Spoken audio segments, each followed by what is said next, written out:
In the autumn of 732, the fate of Europe balanced on a knife's edge. Across the fields near the city of Tours in central France, two worlds collided, one forged in the deserts of Arabia, the other in the forests of the Franks. For a century, the armies of Islam had advanced like wildfire, devouring empires that had stood for centuries.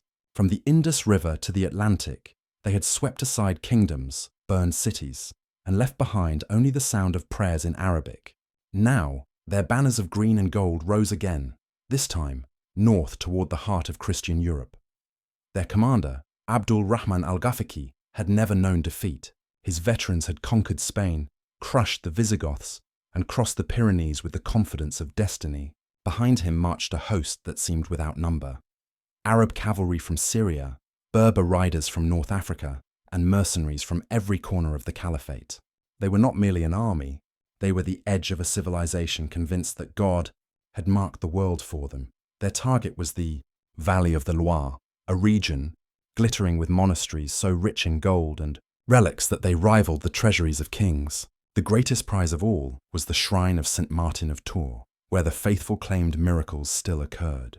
To the men of the Crescent, this was not just plunder, it was purification by conquest. And standing in their way was a man Europe barely knew, Charles, illegitimate son of a murdered noble, warlord of the Franks, not yet called Martel, the Hammer. He was not the shining knight of legend. He was a killer shaped by civil wars, who had crushed his rivals, executed his family, and ruled through fear. But he had also done what no one else in the West could do: forge chaos into discipline. His army numbered barely 30,000. No professional soldiers, no empire's wealth behind them, just farmers hardened into warriors, Saxon mercenaries, and old campaigners who fought for plunder and survival. They wore rough chainmail blackened by smoke, their shields patched and scarred from a dozen border wars. Yet behind those battered shields was something the caliphate had never faced. Men who would rather die on their land than see it taken. Abdul Rahman expected an easy campaign. The Franks were divided, their nobles disloyal, their priests corrupt. He would sweep north, plunder the monasteries, and return to Spain before winter. The plan was flawless, the confidence absolute. But in that October mist, something ancient and brutal stirred in the forests of Gaul. For 7 days the two armies stared across the plains near Tours, neither daring to strike. Abdul Rahman's scouts saw only silence, ranks of motionless men in heavy furs, their armor dull beneath the grey sky, their standards unmoving. "They are frozen with fear," one Arab chronicler recorded. But the Franks were not afraid. They were waiting. Charles had chosen his ground perfectly, a forested ridge where cavalry could not maneuver. Abdul Rahman's army was a machine built for conquest. Forged in the fires of 100 campaigns, it moved with the precision of inevitability. His core was the Syrian and Yemeni cavalry, veterans who had shattered Persian cataphracts and humbled Byzantine emperors. Their blades were Damascus steel, so sharp they could slice through mail as if it were linen. Every man knew his place, every horse knew its rhythm. They didn't fight wars, they ended them. Behind them rode Berber horse archers from North Africa, men who could loose 3 arrows before a Frank could raise a shield. The infantry that followed was a mosaic of the conquered, Slavic mercenaries, Christian converts from Spain, and hardened Arabs who had known nothing but war since childhood. Siege engines lumbered behind them, their massive wheels sinking into the damp earth of France. These were the machines that had smashed through the walls of Antioch and Carthage. And now, their creaking axles sang the promise of another fallen city. For the Franks watching from the tree line, it was like seeing a storm roll across the world. Banners of green and black rippling in the wind, armor glinting like a river of light. The sound came first, the rhythmic thunder of hooves, the clash of steel on steel as the Muslims rehearsed their formations, the deep, steady drums marking their advance. Even Charles Martel's veterans, men who'd fought Saxons in the snow and Bavarians in the swamps, felt a chill crawl down their spines. This wasn't an army, for it was destiny, marching toward them, and yet Charles was calm. He understood something his enemy didn't.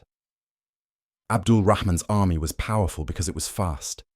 Its strength lay in motion. If he could deny it that motion, if he could force the horsemen to fight on his terms, their superiority would vanish. So Charles did what no Arab commander would have believed possible. He refused to attack. For 7 long days, His men stood silent on the high ground between forests, unmoving, their shields forming a wall of iron and oak. Scouts returned again and again with the same report. The Franks were simply waiting. They made no charges, fired no arrows, lit no campfires. At night, their horn calls echoed through the mist, creating the illusion of a larger army. Abdul Rahman's confidence began to fracture. The weather turned colder. Rain became sleet. The sleek Arab horses began to shiver, their hooves slipping in the mud. For an army bred in the heat of the desert, the French autumn was a silent assassin. Wet bowstrings lost their snap. Armor rusted overnight. Food spoiled. But still, the Franks waited. They weren't soldiers of opportunity. They were predators of patience.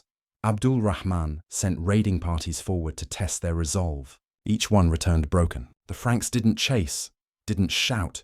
They simply absorbed the blows like a wall of stone. One Arab chronicler wrote, "They were immovable, like a sea frozen by the cold." And that was exactly what Charles intended. He had drilled his men not to break ranks, not to chase plunder, not even to rescue the wounded. Any man who stepped out of formation without orders would be executed. He turned his army into a single organism, disciplined, silent, and waiting to strike. By the 7th day, Abdul Rahman could bear the tension no longer. His supply lines stretched thin back into Spain, and the morale of his men was cracking. He had come too far to turn back. So he did what conquerors always do when faced with silence. He attacked. At dawn, horns blared through the fog. The Muslim cavalry surged forward, 1,000 hooves tearing into the wet soil. The first wave smashed into the Frankish shield wall like surf against cliffs. Spears shattered. Men screamed. Horses reared and fell. The noise was deafening. A chorus of metal, agony, and prayer.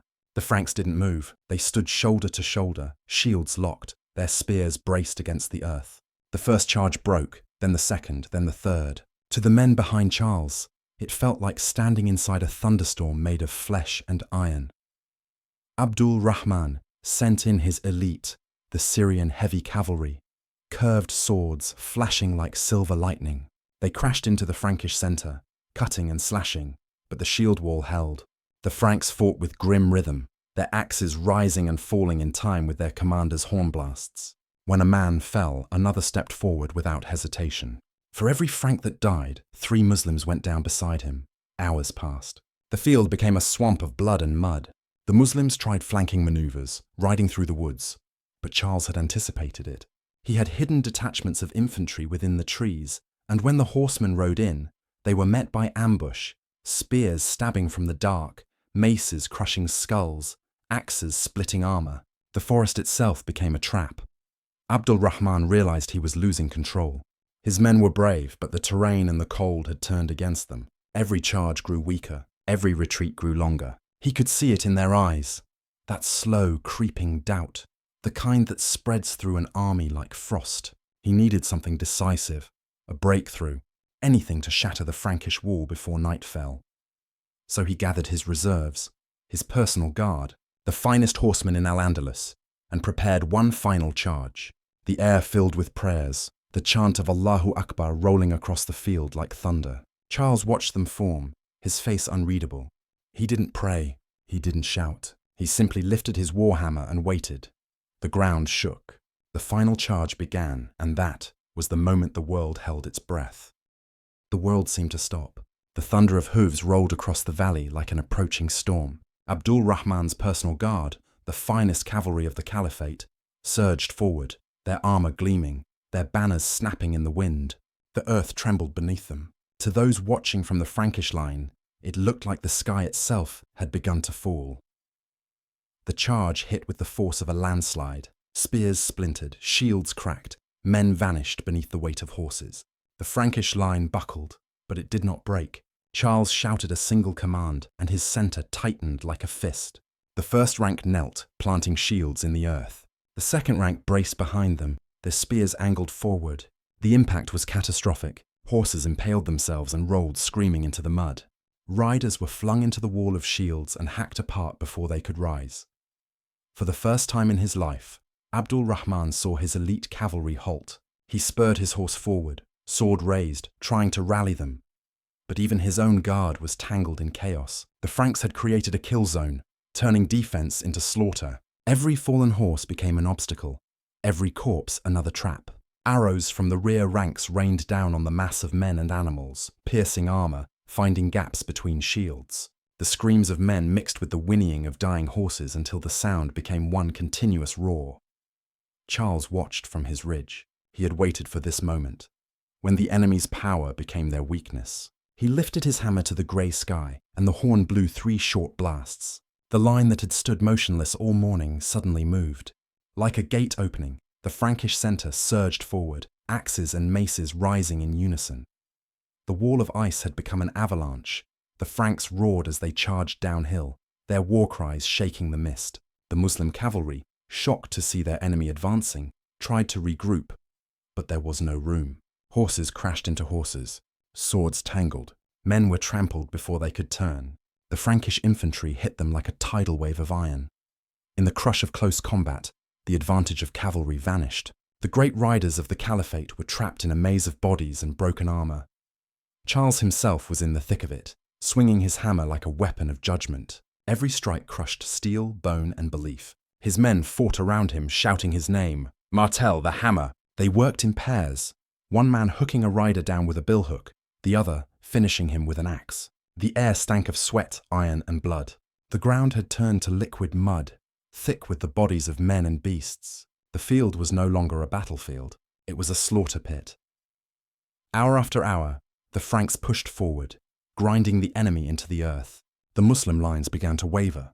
The rear ranks, unable to see through the smoke and chaos, thought the front had been overrun. Panic rippled backward.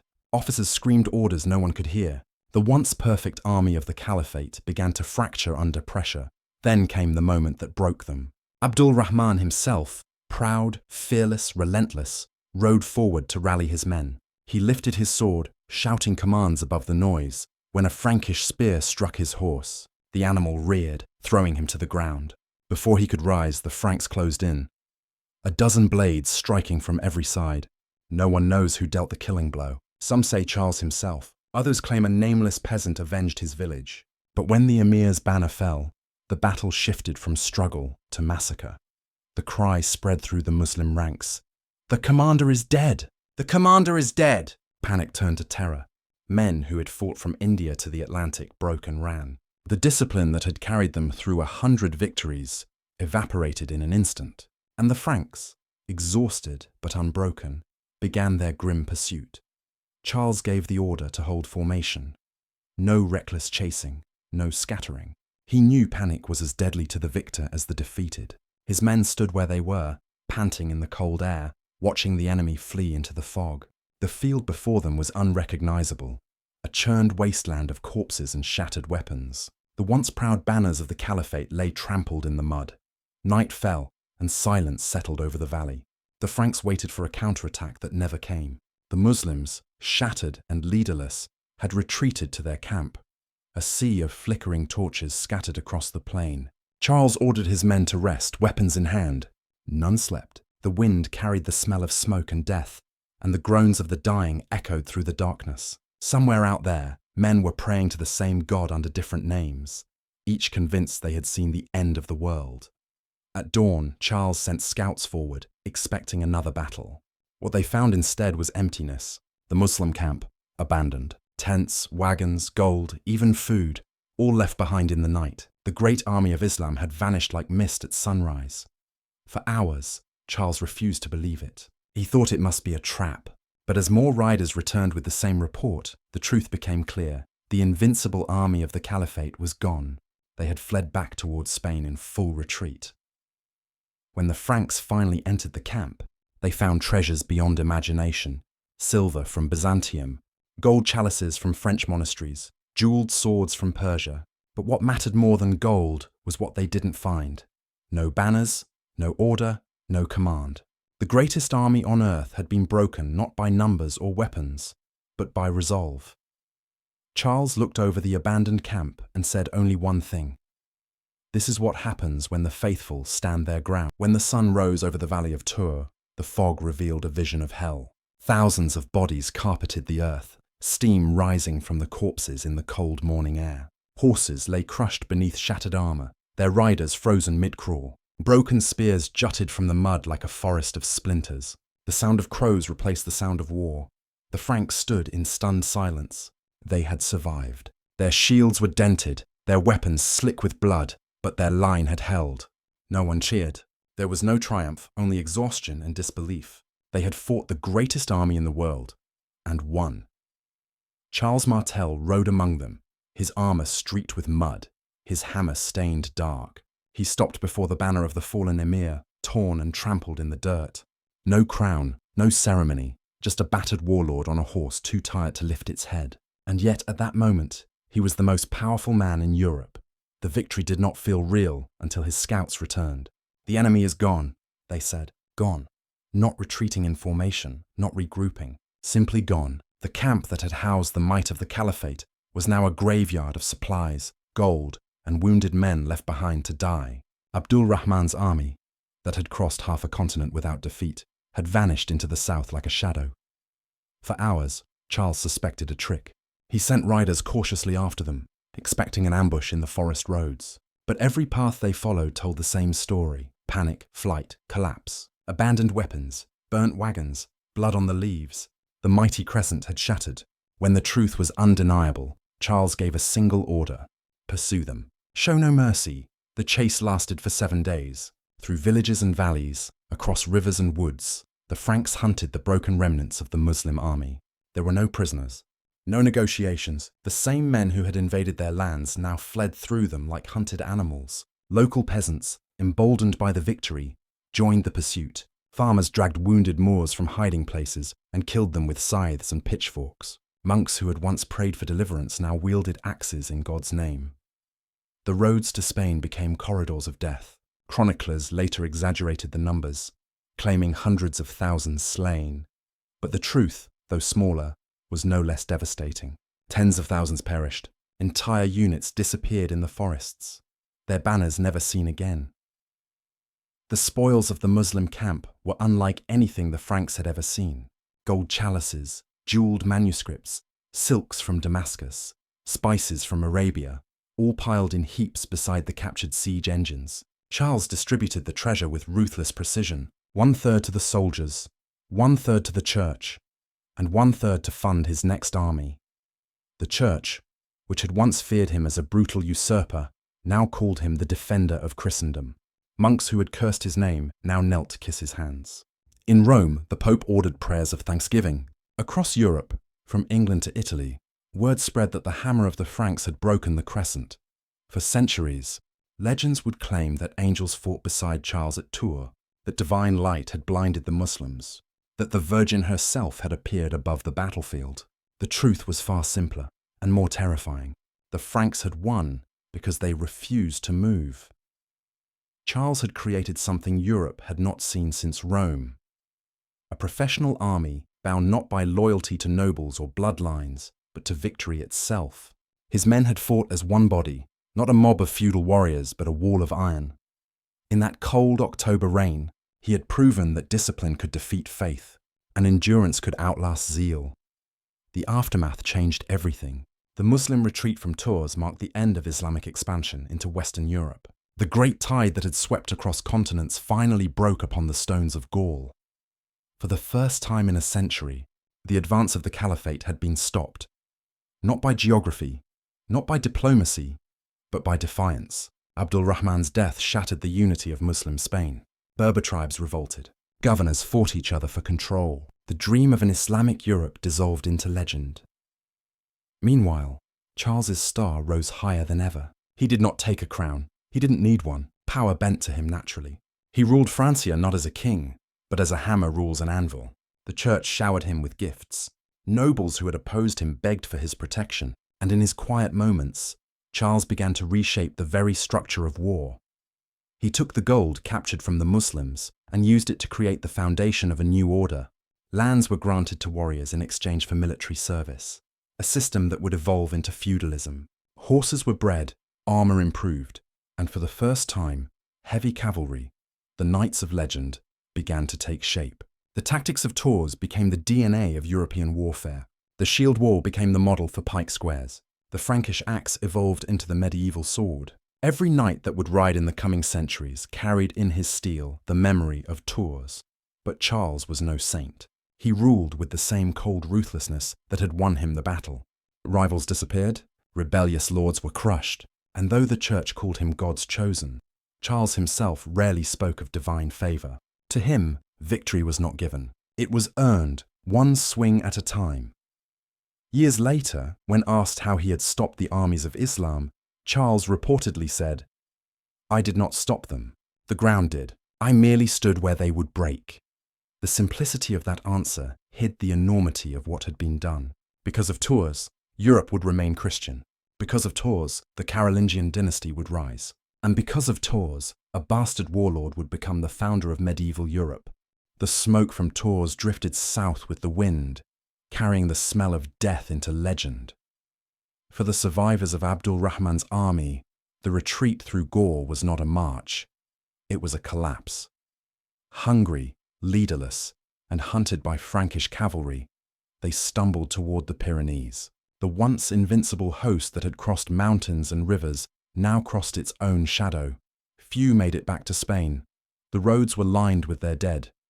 Weapons lay abandoned, banners torn, and the proud cries of Allahu Akbar were replaced by silence. The Umayyad governors in Al-Andalus, stunned by the defeat, buried the truth beneath lies. They called it a raid cut short, a martyr's battle, a temporary setback. But they could not hide what had happened. For the first time in a century, an Islamic army had been stopped by force of arms. The chain of conquest that had begun at the deserts of Arabia ended in the mud of France. The road to northern Europe was closed, not by empire, but by 30,000 men who refused to yield. The psychological shock was enormous. Across the Christian world, the news spread like wildfire. Bells rang from Rome to Cologne. Priests declared the victory divine. Chroniclers wrote that angels had turned the tide, that God himself had guided Charles's hammer. The Pope sent letters praising him as the protector of the faith, the man who had saved Christendom from extinction. But in the Muslim world, the silence was heavier than any lament. Arabic poets called it Balat al-Shuhada, the field of the martyrs. Abdul Rahman was remembered as a hero who fell for the faith. Yet beneath the reverence, something had cracked. Confidence, that unbroken momentum of conquest, was gone. The Caliph in Damascus demanded to know how an army of believers could be defeated by a handful of Franks. No one had an answer. The political fractures came fast. In Spain, the Berber, tribes that had formed the backbone of the invasion, revolted against their Arab overlords. The governors who had sworn loyalty to Damascus began fighting each other. The Umayyad Caliphate, stretched thin, bleeding wealth and losing prestige, began to unravel. Within 20 years, the dynasty would fall, replaced by a new empire born in blood and betrayal. Meanwhile, north of the Pyrenees, a new world was forming. Charles used his victory like a forge. The gold seized from the Muslim camp became the foundation of a new order. Professional soldiers rewarded with land, loyalty tied not to birth, but to service. The Franks became Europe's first true standing army since Rome. In the following years, Charles crushed internal revolts, expanded eastward, and rebuilt what would become the Carolingian Empire. His son Pepin would become king. His grandson, Charlemagne, Charles the Great, would become Emperor of the Romans, crowned by the Pope himself on Christmas Day in the year 800. The empire that rose from that moment would carry the blood and memory of Tours in its veins. Tours did more than save Europe from conquest. It shaped Europe itself. The Frankish military system, disciplined infantry, heavy armor, defensive tactics, became the template for medieval warfare. From Hastings to Agincourt, from the Crusades to the pike squares of the Renaissance, every European army carried echoes of that Frankish wall of shields. Charles Martel's lesson was simple: hold your ground, choose your terrain, and let the enemy destroy himself.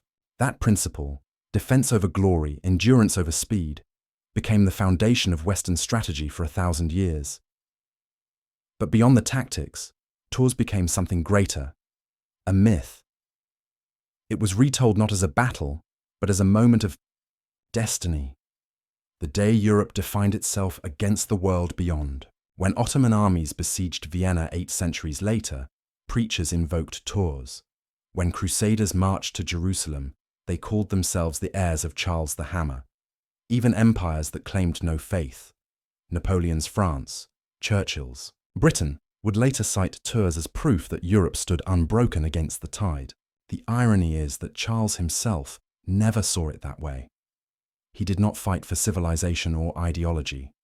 He fought for survival, for land, for plunder, for the right to exist in a world collapsing under chaos. The legend of the defender of Christendom was written by those who came after, who needed heroes to believe in. Charles was not a saint. He was a soldier who understood that sometimes the difference between victory and annihilation is simply refusing to take a step backward. Modern archaeology confirms what the chronicles claimed. Mass graves found near Poitiers show the brutal intimacy of the fighting. Smashed skulls, shattered ribs, crushed limbs from cavalry impacts. Weapon fragments still bear traces of Damascus steel, bent and broken by Frankish axes. The Battle of Tours was more than a clash of armies. It was the moment when history hesitated, when the future of Europe balanced on the edge of a sword held by 30,000 men who refused to run. If Abdul Rahman had won that day, the world you know might not exist. The cathedrals of France could have become mosques. The Latin tongue might have vanished beneath Arabic. The art, the music, the ideas that shaped the Renaissance, all might have been born under a different faith, a different flag, a different destiny. But because those men stood their ground in the rain and the mud, everything that followed, the Carolingian Empire, the Crusades, the rise of universities, the printing press, even the Enlightenment, all of it flowed from that single act of defiance. That's the real legacy of Tours. Not glory, not religion, not conquest, but the raw, stubborn will to endure, the belief that civilization, no matter how fragile, is worth fighting for. Charles Martel never saw himself as a savior. He was a bastard soldier who fought to hold his land. Yet in doing so, he became the hinge of history, the man who took a divided, crumbling world and forced it to stand again. His victory didn't just stop an empire, it built one. Centuries later, when Europe once again faced annihilation, from Vikings, Mongols, Ottomans, and tyrants, the shadow of Tours was always there. The idea that even when all seems lost, a few determined men can still turn the tide. And maybe that's the lesson for us, that history isn't written by destiny. It's written by the ones who hold the line when the world tells them to fall. The field near Tours is quiet now. The blood has long faded, the bones turn to dust. But every time Europe stands in defense of itself, every time courage outweighs fear, the echo of that October morning returns. 30,000 men, one battle, 1,000 years of history born in the mud. If you felt something while watching this, if you want more stories of forgotten wars, impossible odds, and the people who changed the world by refusing to yield, subscribe, share this video, and join me next time as we uncover the moments when history almost ended, and the men who wouldn't let it.